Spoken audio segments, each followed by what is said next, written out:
If the title of this video wasn't obvious enough to make you roll your eyes, then fear not. There is more to it than that. Kids may not be able to play GTA 6, and it's for a more interesting and slightly terrifying reason than you think. Advancing technology can make all our games better, but it can also intrude on our lives in ways we barely understand. We're only now just learning how toxic social media has become to the human experience.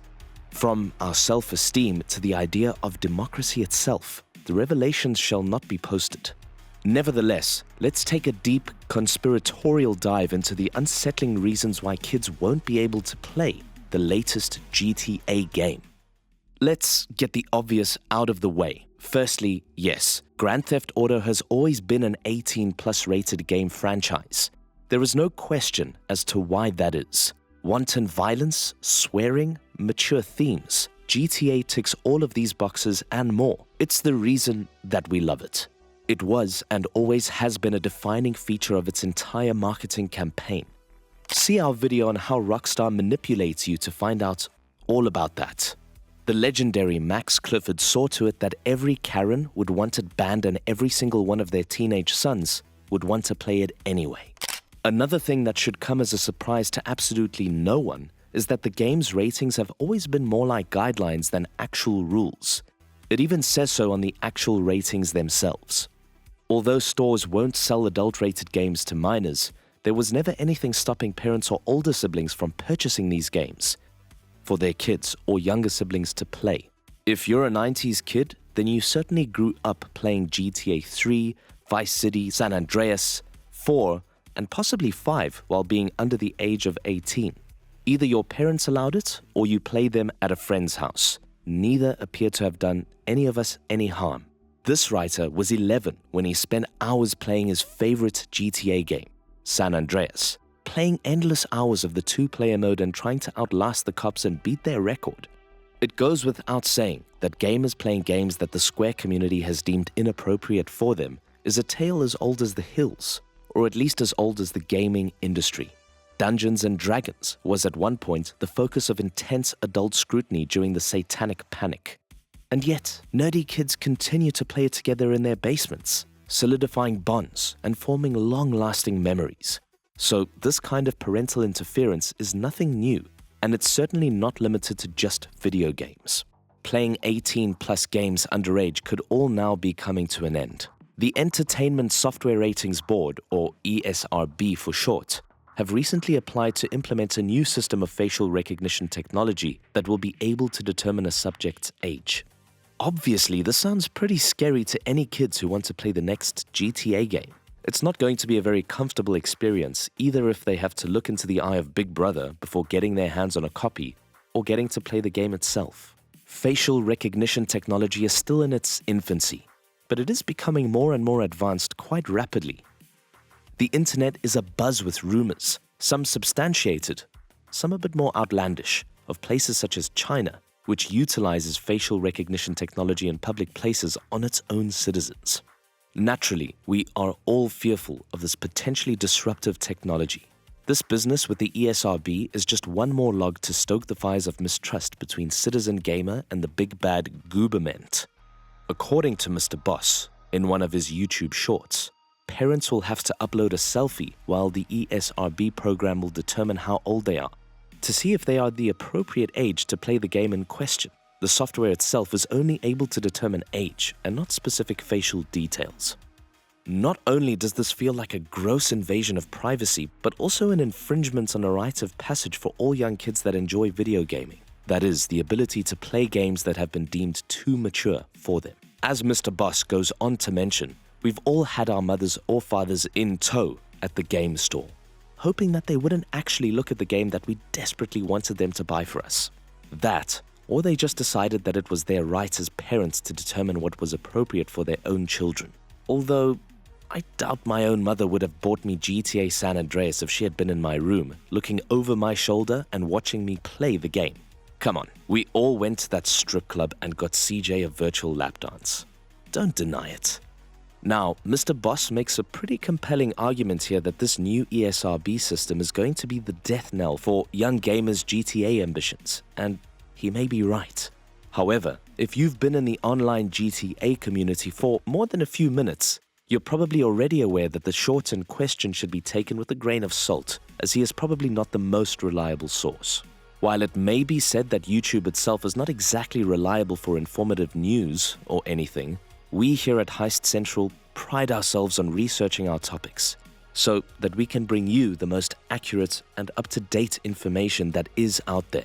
So let's break down the facts of this case. This whole kerfuffle appears to have started from the ESRB asking the US Federal Trade Commission for approval to use a facial age estimation tracker. The ESRB's proposal claims that the use of this software is much more reliable than current parent age verification systems. The proposal itself is publicly available information, and we will link it in the description for you if you require a 38-page sleeping pill for some bedtime reading. If you don't quite fancy reading all of that to get the relevant info, then don't worry.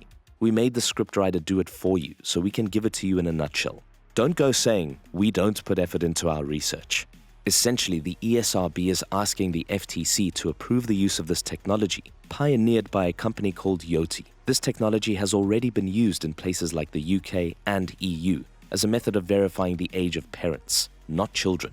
The way it works is pretty simple. To put it in the ESRB's words directly from their proposal, it works by using its machine-learned technology and seeing through its computer vision to, quote, estimate a person's age based on analysis of patterns in an image of their face. The system takes a facial image, converts it into numbers, and compares those numbers to patterns in its training dataset that are associated with known ages.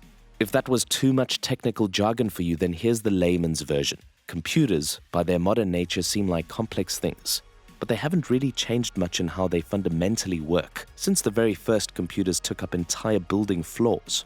They work in simple numbers, binary ones and zeros, and simple Boolean options of yes or no, true or false. All this technology is doing is taking a picture of a face, turning the pixels within the image into numbers that it can understand, comparing those numbers with its dataset and spitting out an output number of how old it thinks the subject is. The proposal goes on to say, quote, by contrast, facial recognition technology, which seeks to identify a specific person based on a photo, looks for unique geometric measures of the face, such as the distance and relationship among facial features, and tries to match these to an existing unique set of measurements already recorded in a database, along with unique identifying information. What the ESRB is saying here is that the technology they are using is not at all facial recognition technology and is not capable of recognizing an individual's face.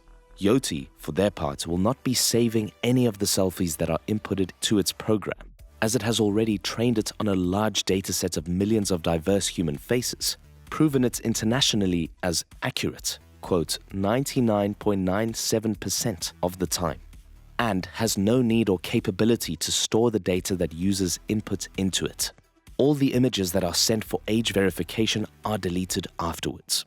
So how does this work in practice? There exists on United States statute books a little piece of legislation known as the Children's Online Privacy Protection Act, or COPPA for short.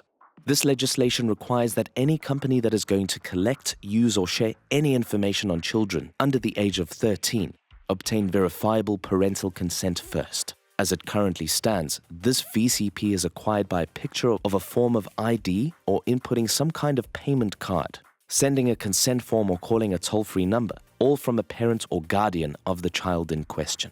Thus, the company already knows if someone under the age of consent is using their product. They simply need permission from parents before a child can use it.